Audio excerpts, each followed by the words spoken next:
Inspirational Creatives, episode 166. Hey, this is John Lee Dumas of Entrepreneur on Fire, and you're listening to the Inspirational Creatives podcast with Rob Lawrence. Welcome to Inspirational Creatives. I'm your host, Rob Lawrence. Join me every Friday as I chat with successful artists, producers, and creative entrepreneurs who share powerful stories and strategies. They can help you to create the life that you want. Listen each week as these inspirational creatives show you how to take your creativity to the next level. You'll learn how to create a sustainable business that inspires others and gives you the financial freedom and lifestyle that you want. Thanks for listening. Make sure you sign up at inspirationalcreatives.com to get free exclusive bonus material. And now, on with the show. Rob here, and welcome to this short action episode of Inspirational Creatives. If you're new to these short action episodes, each Wednesday a new short action episode is published, which will help you to take some life-changing action in your life to help you live more creatively. Often they feature actionable takeaways from a longer conversation that's published every Friday. In this short action episode today, we're going to explore 3 ways to scale your creative business quickly and effectively with successful business coach Kelly Roach. By learning successful strategies from coaches such as Kelly, we can save ourselves a lot of time and sometimes misfortune by focusing on the right things and avoiding some of the mistakes that many make time and time again. To help you digest these ideas as we go through them today, you can download your free Inspirational Creatives worksheet for this episode from inspirationalcreatives.com/166. So at episode 165, I asked Kelly how she has helped people like you and me to grow their creative businesses, often enabling them to double, if not triple, their income. Kelly offered 3 tips. 1 is charging what you're worth and getting it. And I teach a lot on this. Almost every client that I bring on, I help them to double their prices because entrepreneurs, for whatever reason, there's an epidemic of undercharging amongst entrepreneurs. And it's really, really sad because what happens, Rob, is it's not just that they're not making as much money as they could or should be. What it does is it actually creates an inability for the business to grow because they dig themselves a hole working so hard servicing the current clients that they have that aren't making them enough money to grow or to live off of, that they don't have time to do the sales and the marketing that's necessary to actually scale up and achieve their goals. For some reason, most creative entrepreneurs undervalue their products and services. Kelly helps people to double, if not triple their income by helping them to not only charge what they're worth, but to make sure that they get paid for the real results that they offer. In episode 165, Kelly revealed to me that for many people, finding the confidence to sell, market, and promote their own work is often a real challenge. The biggest thing that holds entrepreneurs back from, charging what they're worth and getting it is not resistance in the market. They think that it's resistance in the market, but it's actually a lack of confidence in them. Kelly suggests that as startups, when we feel resistance in the market, it's not resistance, it's a lack of confidence in the products or services being offered. What I hear from my clients all the time, Rob, is that it's very, very difficult to have the confidence to have to go out and promote yourself. People have a really difficult time. Even if they've sold before in the past for another company, it's a really hard transition for them to have to go out and sell themselves. And hey, I get it. Many people have a difficult time when it comes to promoting and selling their own work.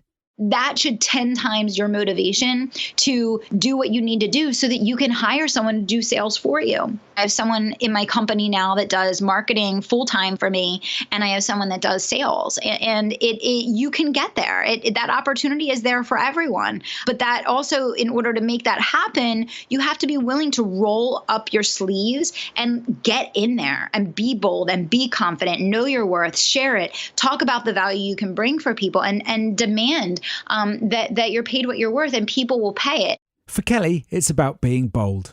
It's about having confidence in charging what you're worth so that you can invest the time and resources required to scale what it is that you do.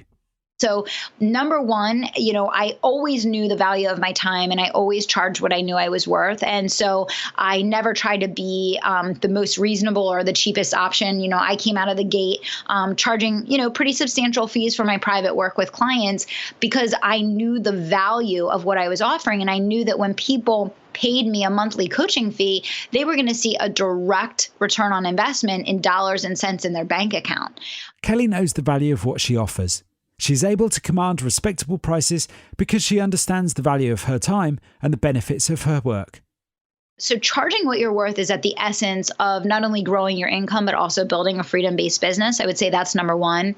Number two is visibility. So from day one, I was very, very focused on visibility. And I started doing Facebook advertising out of the gate with my business because I knew that if no one knew who I was or what I did or how I could help them, there's no way they could pay me to do coaching for them.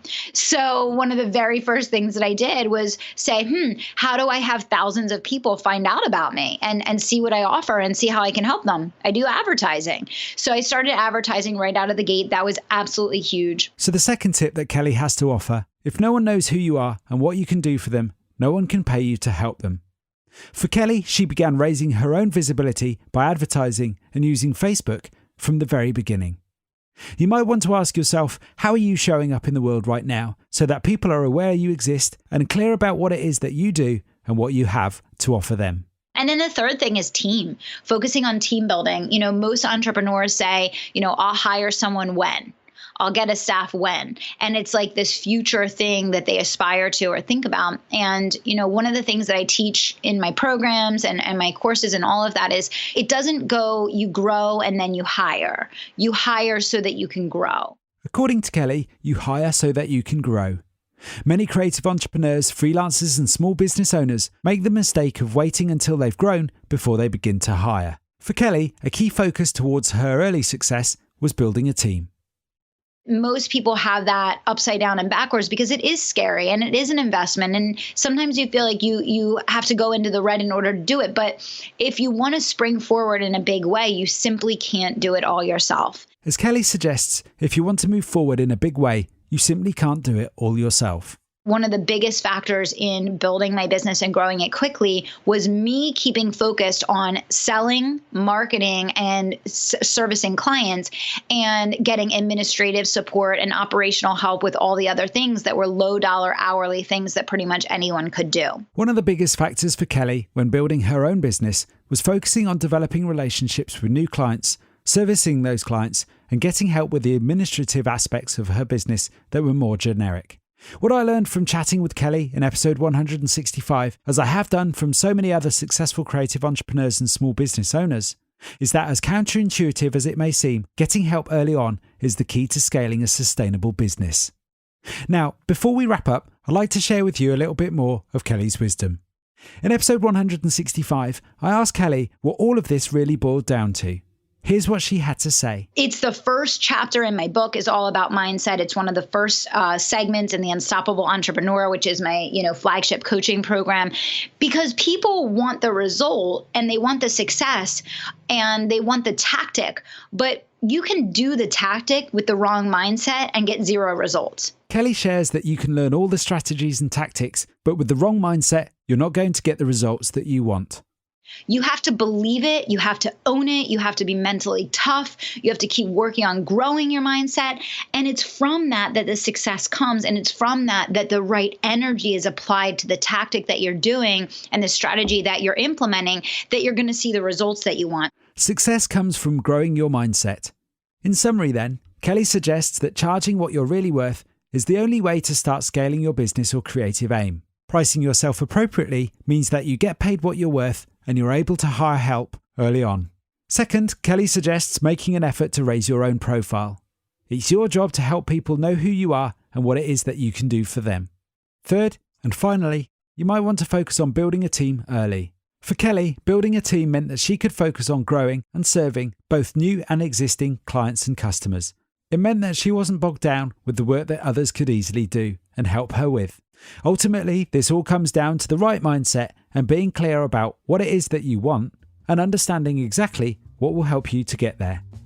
Good luck taking action today. To hear more of Kelly's wisdom, head on over to episode 165 on inspirationalcreatives.com. Don't forget to download your free worksheet to help you digest more of Kelly's thoughts and ideas from this episode at inspirationalcreatives.com/166.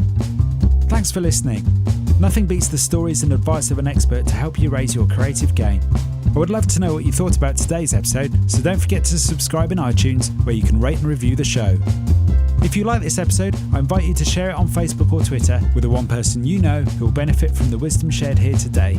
You can find the show notes on inspirationalcreatives.com/podcast. If you have a burning question or a great idea for a guest, head on over to inspirationalcreatives.com/contact, where you can connect with me there.